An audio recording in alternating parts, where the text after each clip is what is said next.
성탄이 이틀 앞으로 다가왔습니다. 주님이 오심에 대해서 하늘에는 영광이요 땅에서는 기뻐하심을 입은 사람들 중에 평화로다, 이렇게 천사가 방파레를 울렸습니다. 그러니까 예수님의 도래는 천사들이 왕의 도래를 선언할 때 방파레를 행했던 것처럼 그렇게 아주 장엄한 것이었습니다, 실상은. 그런데 오늘 우리가 예수님을 섬기는 우리가 성탄을 과연 그러한 마음으로, 그러한 기쁨으로 맞이하고 있는가 생각해 보게 됩니다. 그리고 천사들이 그렇게 기뻐했던 것처럼 천사가 기뻐해야 될 이유는 사실 별로 없지 않아 보입니다. 우리야 구원을 얻는 거니까 기다려지고 참 기쁘고, 그런데 천사들이 그것을 기뻐하고 나중에 천사들한테 물어보긴 해야 되겠지만 하나님의 뜻이 이루어지는 것을 기뻐하는 차원에서 기쁨이겠지요. 그런데 천사들이 막 방파레로 이렇게 기뻐하는데 우리도 성탄의 날을 과연 그렇게 기쁨으로 회고하고 또 감사해 하고 있는가, 그런 생각을 또 하게 됩니다. 그래서 오늘 이런 차원에서 성탄을 생각해 보기를 원해서 이 본문을 선택했습니다. 오신 분이 누구시냐라고 하는 차원에서, 존재론적으로 예수님은 그 존재가 누구시냐, 우리에게 오신 분으로서의 그분은 누구시냐. 제가 예수님에 대해서 표현할 때에, 성탄절 즈음에 표현할 때에 아기 예수라고 하는 표현을 제가 거의 안 쓰는 것을 여러분들이 느끼셨는지 잘 모르겠습니다. 제가 아기 예수라고 하는 표현을 거의 안 씁니다. 왜 그렇습니까?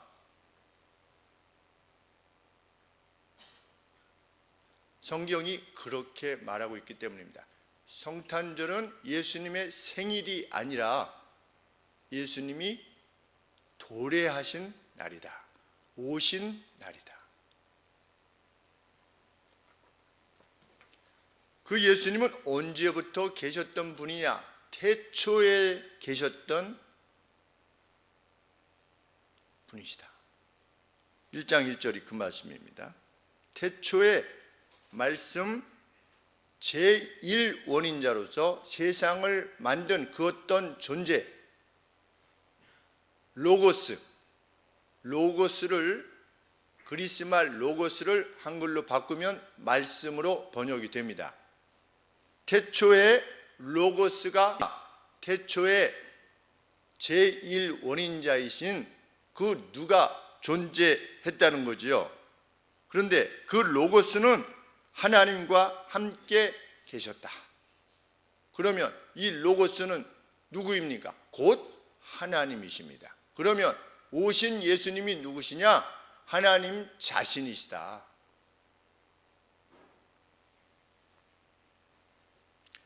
오늘 본문을 기록한 사도 요한은 자신이 기록한 바에 대해서, 주님에 대해서 요한일서 1장 1절에 이렇게 표현하고 있습니다.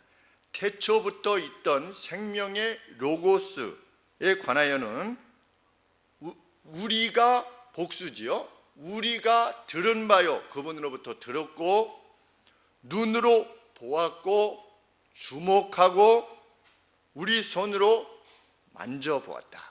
누구? 로고스를. 태초부터 계셨으나 인류를 위해서 오신 그 예수님을, 그리스도를 우리는 우리의 오감으로 구체적으로 체험하고 만졌다.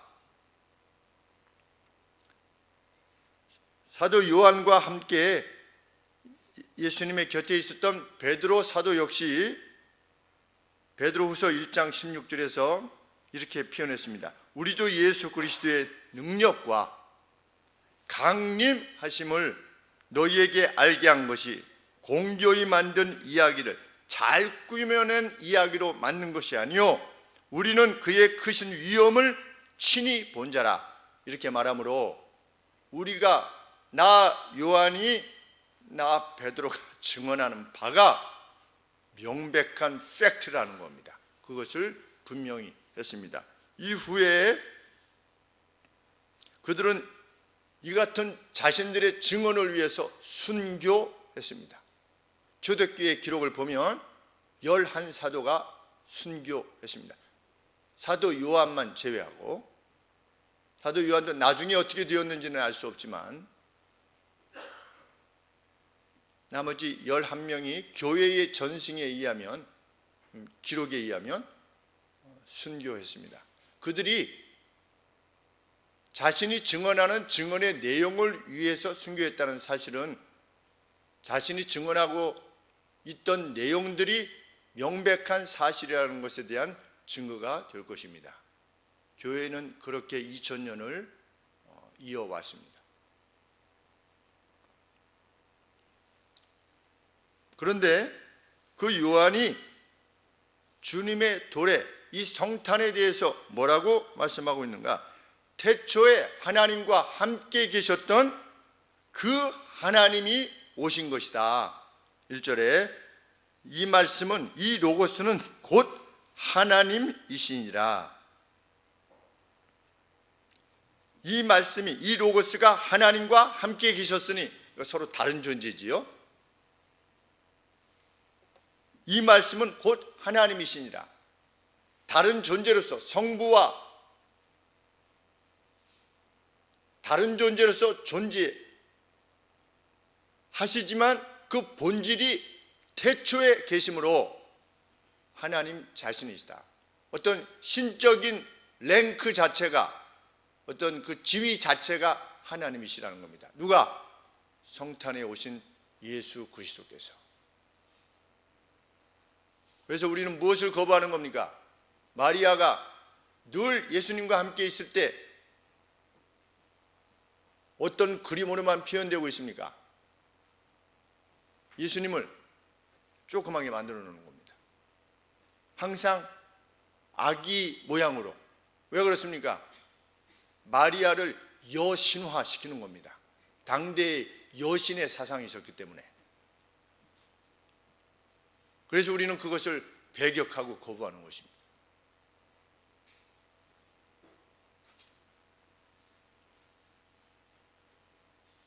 2절 말씀에 그가 태초에 in the beginning, 태초에 하나님이 천지를 창조하시니라 했던 in the beginning, 태초에 그분이 하나님과 함께 계셨다. 누가? 예수 그리스도께서.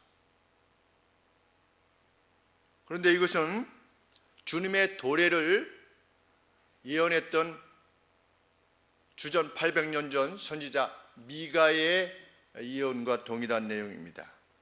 미가 선지자가 이렇게 예언했습니다. 예수님 오시기 전 800년 전에 그의 근본은, 그의 오리진은 어디로부터이다? 태초부터이다. 상고라는 건 뭐냐면 오래전에, long ago, 예전에 그냥 마리아에게서 태어난 것이 아니라 마리아의 몸을 빌어서 오셨다고 하는 것입니다. 오실 것이라는 겁니다. 베들레헴에 오실 것이다. 처녀의 몸에 오실 것이다.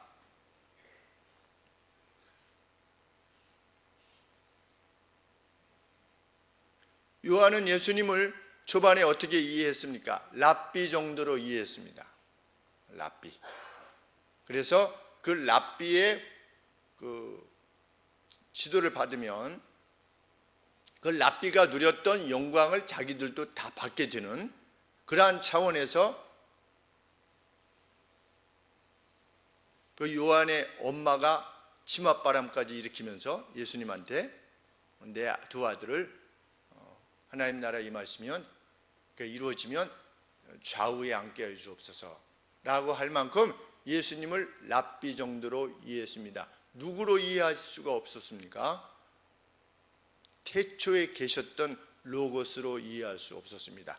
그것을 본인들이 우리가 그러했었다라고 깨닫기 전에는 그렇게 기록으로 남기는 것입니다.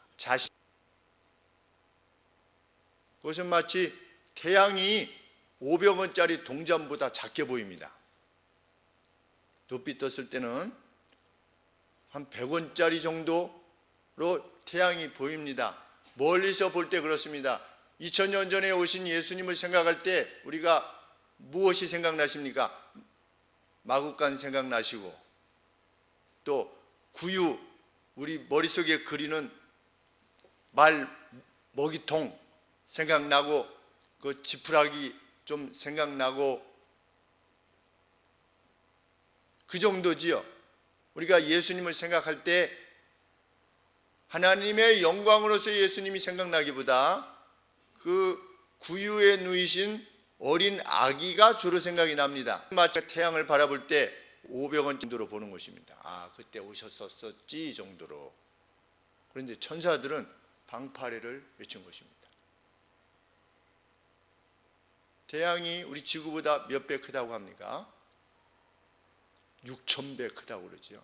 그래서 가끔은 태양을, 저 강가로 지는 태양을, 이렇게 밝게 빛나는 태양을 보면 도대체 얼마나 크기에 그 멀리서 빛을 비추는데 여기까지 와가지고 이 우리 지구를 이렇게 생명을 유지하게 하는가, 도대체 얼마나 큰 것인가. 정말 우주선을 타고 가까이 가면 갈수록 그 거대함에 경외감을 느끼겠구나, 이런 생각을 가끔 하게 됩니다. 제가 전에 말씀드렸던 바와 같이 우주에서 발견된 가장 큰 별이 얼마만하다고 그랬습니까? 태양에서부터 거의 화성의 지름인지 반지름이, 그 별 하나가 이 태양에서 이 거리가 화성까지 되는 이 크기의 별이 우주에서 지금 발견된 가장 큰 별이라고 하는데, 상상이 안 되는 겁니다. 그런데 우리 주님은 어떤 분이시다? 태초에 그분이 오신 날이다. 자기 백성들 가운데 오신 날이다.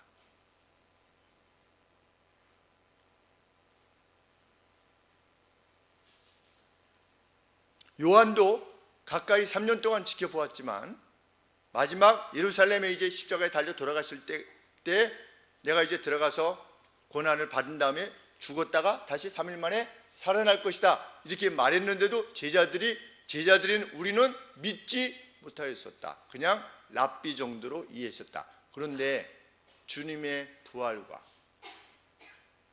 승천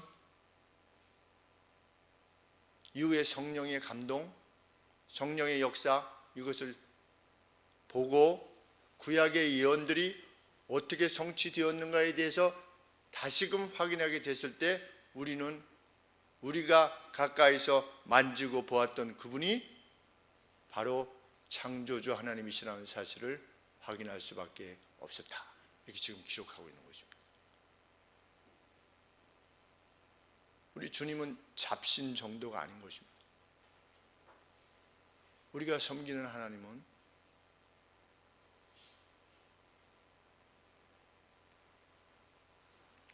요한은 이렇게 말합니다. 3절 말씀에 만물이 그를 통하여 지은 바 되었다. 누가 지었다? 만물을, 모든 것들을 그분이 지었다. 제1원인자로서 로고스로서 말씀으로서 지었다. 지은 것이 하나도 그가 없이는 존재되어진 것이 없느니라. 예수 그리스도를 통하지 않고서는 존재화된 그 어떤 존재도 없다라고 기록하고 있는 겁니다. 그분이 오신 것입니다. 누가 이 날을 기뻐하지 않을 수 있겠습니까?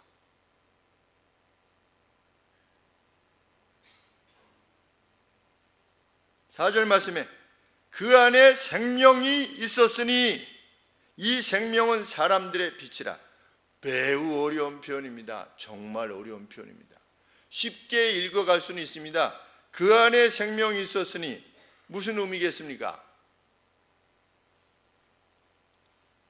만유가 존재화된 것, 지금 이 우주가 존재화된 것, 이 모든 것들이 그로 말미암아 지음바 된 것뿐 아니라 그분 안에 무엇이 있었다? 생명이 있었다. 생명이 무엇으로부터 출발했느냐? 바로 오신 예수 그리스도로부터 출발했다. 그것이 선언입니다.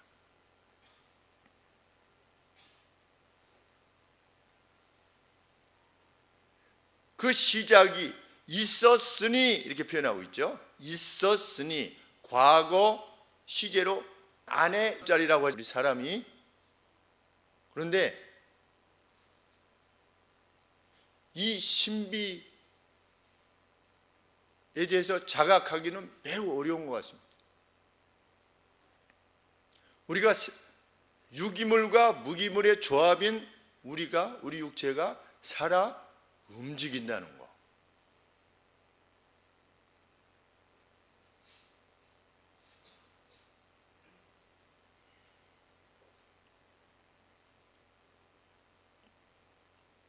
지금도 지구는 돌고 있다는 거.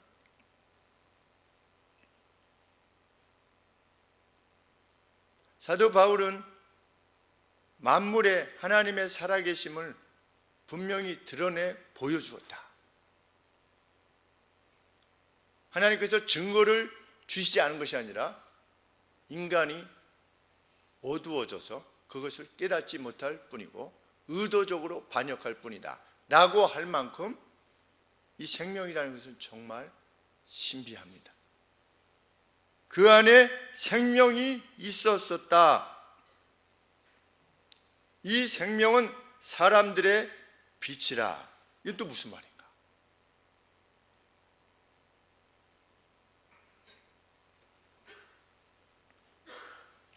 그 생명이 사람들의 빛이었었다. 하나님께서 에덴 동산에서 생명을 주셨습니다. 그런데 그 생명은 아담과 하와에게 빛이었다는 겁니다. 그 빛이었다는 것이 무엇을 의미하느냐? 완전했다는 겁니다. 그들의 삶의 내용은 하나님이 그들에게 주신 그 생명의 삶의 내용은 기쁨이요, 만족이요, 지혜요, 거룩이요, 행복이었다. 그 안에 생명이 있었었다. 언제? 과거. 그 생명은 사람 빛이었었다.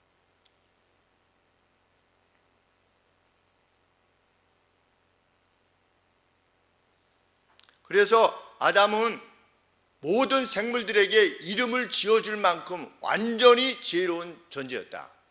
그들을 subdue하는, 그들을 다스릴 수 있는 그러한 완전한 상태에 있었다. 그 빛됨의 상태에 있었다. 처음 받았던 생명의 내용은 그것이었다.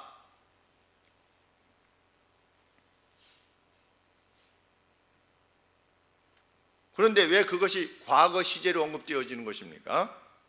인간이 죄로 말미암아 그 빛을 상실했기 때문입니다. 제가 가끔 빛을이라고 해도 용서하시기 바랍니다. 이게 어렸을 때 교육을 잘못 받아가지고 우리 준동 친구 선생님이 빛을 계속 근데 이게 잘 안 돼서 노력하고 있습니다.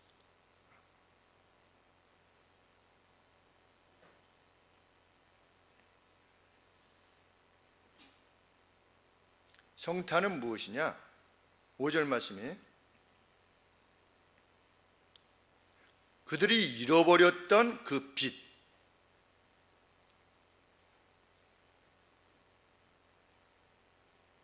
그 빛을 회복해 하시기 위해서 어떻게 했다? 빛이신 예수님이 다시금 인간사에 들어오신 것이 성탄이다. 빛이 어두움에 비추되 어두움이 깨닫지 못하였었다. 그것이 성탄이다.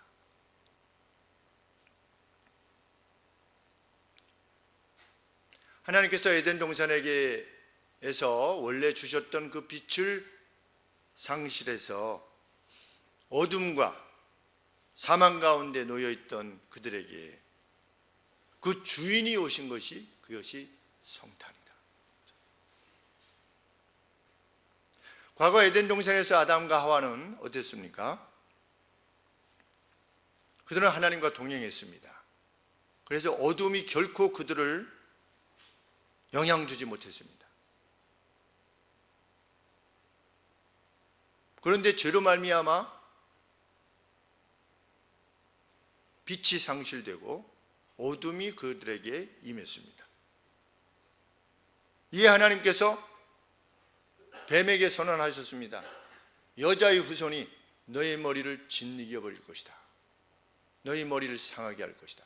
너를 끝장내게 할 날이 올 것이다 라고 선언하셨고, 그 선언을 이루기 위하여서 빛이 되신 예수께서 직접 자기 백성들을 찾아오신 것이 성탄이다. 무엇을 회복케 하시려고? 원래 주셨던 그 빛, 그것을 회복케 하시려고.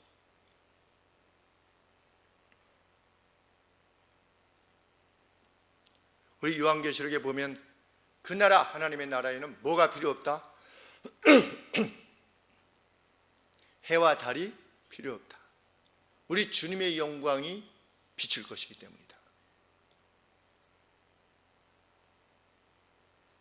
주님은 다시금 어둠 가운데 있던, 사망과 혼란 가운데 있던 자기 백성들 가운데 오셔서 대낮과 같이 환하게 비춰주시기를 원하셔서 자기 백성들 가운데 오신 것입니다. 그것이 성탄입니다. 그러나 주님은 환영받지 못하셨다. 그들은, 어두움은 그 빛을 인식하는 데 실패하였다. 지금도 실패하고 있는 것은 명백합니다. 교회 뒤에 늘 얼굴을 뵙는 어떤 형제님이 계셔서, 남성분이 계셔서, 근데 모처럼 아드님하고 같이 있어서 그 아드님 보고 몇 학년이니? 4학년이요. 우리 교회 같이 왔으면 좋겠구나. 재미없어요. 빛이 우렸을 때 어둠이 인식치 못하더라.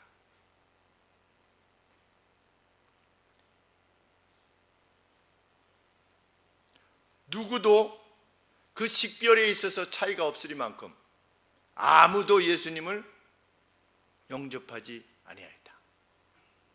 예수님이 십자가에 달려 돌아가시는 바로 그 순간까지도 누구도 예수님을 그 만유의 주로서 영접하지 아니하였고 인식하지도 아니하였다.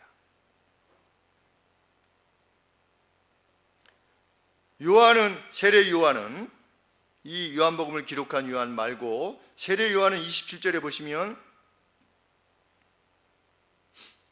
내 뒤에 오시는 그이라 나는 그의 신들매 풀기도 감당치 못하겠노라.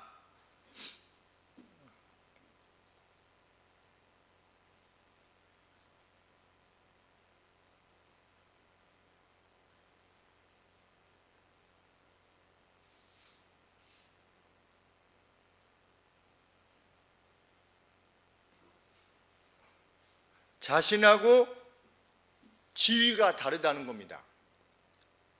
랭크 자체가 다르다는 겁니다. 위에 계신 분이라는 겁니다. 그렇게 세례 요한이 이스라엘 백성들에게 외쳤어도 이스라엘 백성들이 예수님을 그 주로서 받아들이는데 실패했다는 겁니다. 성탄을 맞이하는 그 누구의 심령이 성탄절 돌아왔구나 라고 하는 정도로 생각되어진다면 어둠에 붙잡혀 있었기 때문이다. 그가 세상에 계셨음에 세상은 그로 말미암아 지은 바 되었을 때 세상이 그를 알지 못하였고 자기 땅에 오매 자기 백성이 영접치 아니하였으나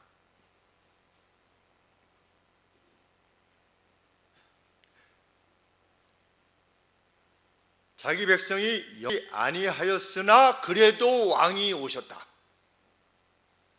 이것이 빛이신 주님이 높임 받으셔야만 하는 이유인 겁니다. 자기 땅에 오매 자기 백성이 영접지 아니하였으나 그래도 오신 겁니다. 왜?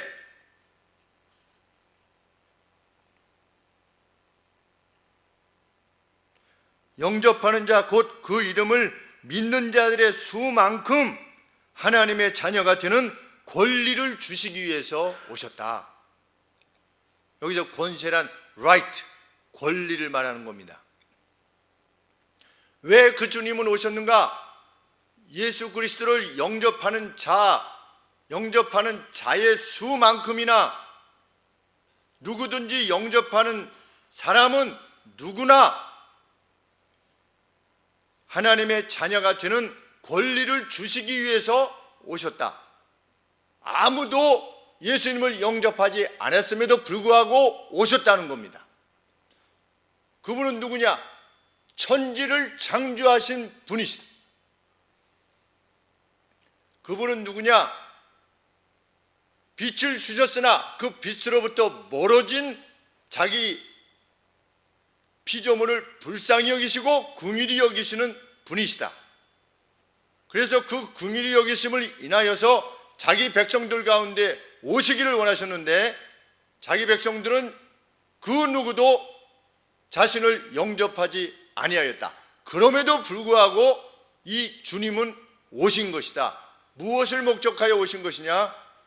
영접하는 자 곧 그 이름을 믿는 자들에게 하나님의 자녀가 되는 권리를 주시기 위해서 오셨다는 겁니다. 그래서 95세 요양원에서 세상을 떠나시거나 100세에 떠나시거나 마지막 십자가상에서 죽음을 기다리면서 피를 흘리고 있는 그 와중에서도 주여 저를 기억하여 주시옵소서 라고 할 때 그 누구라도 하나님의 자녀가 되는 권리를 주시기 위해서 이 주님이 오셨다는 겁니다.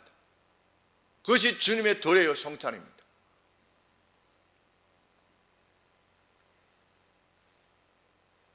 이것은 13절 말씀처럼 그 누가 예수님의 자녀가 되는 권리를 지니는 것은 사람의 혈통, 아브라함의 혈통이냐, 사람의 의지가 좀 더 세냐 아니냐 여부에 관계없이 주시고자 하시는 그분의 의지에 의해서 이루어지는 것이다.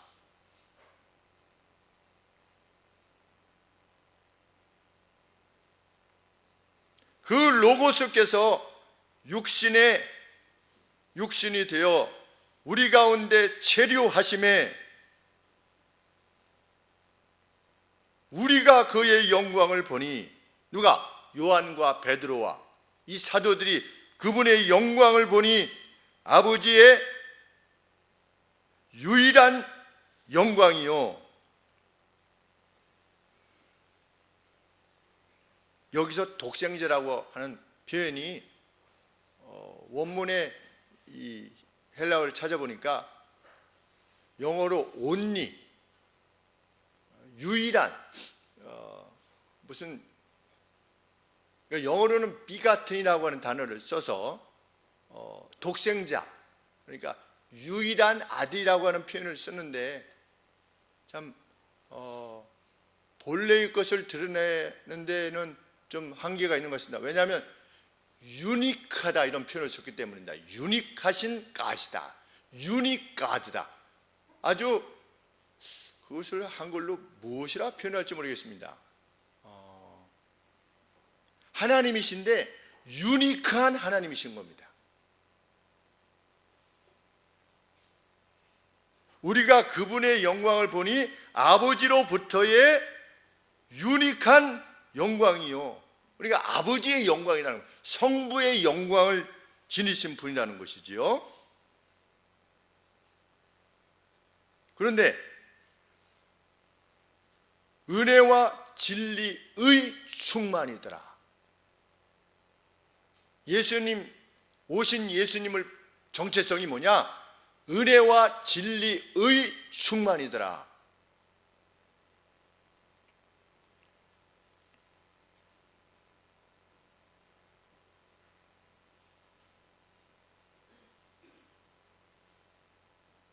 (16절) 우리가 다 그의 충만으로부터 받으니. 그러면 조금 전에 무엇이 충만하다고 그랬습니까? 이 로고스이신 예수님은 은혜와 진리가 충만하더라. 그래서 그 충만한 그 충만으로부터 우리가 받았습니다. 뭘 받았습니까? 은혜를 받았습니다. 은혜를 받아서 무엇이 되었습니까? 하나님의 자녀가 되었습니다. 주님으로부터의 은혜는 무엇입니까? 누구든지 주 예수를 그리스도로 부르는 자는, 인정하는 자는 하나님의 자녀가 되는 권리를 주시는 것이, 그것이 은혜입니다. 무엇이 못한 것입니까? 모세의 율법이 행하지 못한 것입니다. 행함으로 이루지 못한 것입니다. 그래서 자기 백성들 가운데 친히 오셔서 모든 것을 친히 이루시고, 마치 우리가 모든 모세의 명령들을 다 지킨 것과 같이 여겨주시기 위해서 우리 가운데 오신 것이 성탄이라는 것입니다. 17절 율법은 모세로 말미암아 주신 것이요, 율법은 우리를 괴롭혔습니다. 너는 이것도 못하고 이것도 못하고 이것도 범하고 이것도 안 하고 그랬는데, 우리 주님으로부터의 은혜는 무엇입니까? 은혜와 진리는 예수 그리스도로 말미암은 것이라. 우리 인간들이 결코 모세의 율법을 통해서 어떤 자기의 선행으로 하나님의 영광에 이룰 수 없다라는 것을 아신 우리 주께서 그 빛이 되신 그 원래의 상황을 우리에게 다시금 회복해 하시기 위해서 빛이신 우리 주님께서 자기 백성들 가운데 오신 것이 성탄이다. 그래서 사도들도 그분의 그 충만한 은혜로부터, 은혜로만 가득 찬, 용서하시고 받아들이시기를 기뻐하시고 긍휼을 베푸시기를 기뻐하시는 그분의 그 은혜의 충만으로부터 은혜를 받아서 사도들도 뭐가 되었다? 하나님의 자녀가 되었다. 그분이 오신 날이 성탄이다. 그 이름이 무엇이라 하게 될 것이다? 그 이름을 임마누엘이라 할 것이다. 하나님이 우리와 함께 하시다. 자기 백성과 함께 하실 것이다 라고 하는 그 이름이 그것이 될 것이다.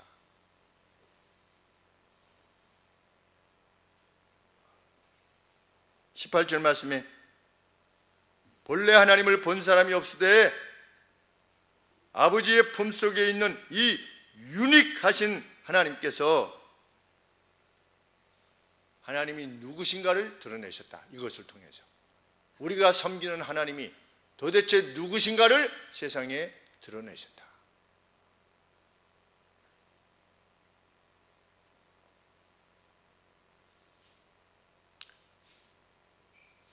우리가 어떠한 사랑을 받고 있는 존재인지 분명하게 밝히는 하나님의 말씀입니다.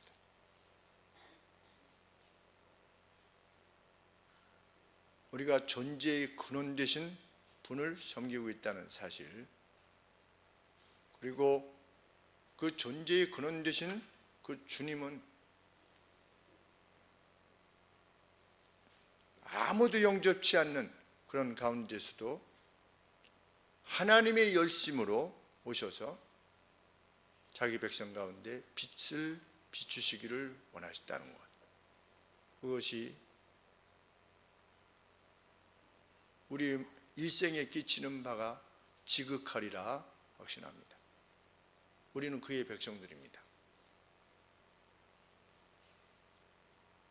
우리는 죄로 말미암아 고통하던 데서 완전히 벗어난 존재들입니다. 그 벗어난 존재로서 빛된 삶을 살게 하시기 위해서 주님이 오셨습니다. 그리고 주님께서 은혜로 충만하셔서 그 일을 이루신 것처럼 우리 역시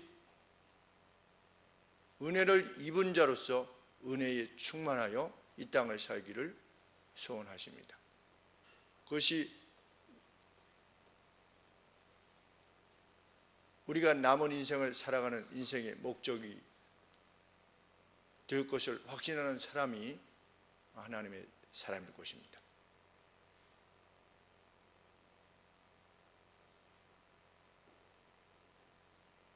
조금 힘들고 어려울 때마다 우리 주님이 일하신 분이라는 사실로 인해서 새 힘을 얻으시고 또 한 걸음 걸어 나가시는 우리 귀한 성도님들 되시기를 소원합니다. 기도하겠습니다.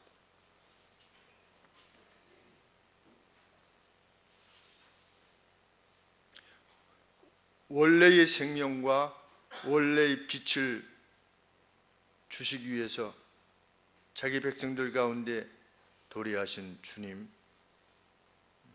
감사합니다.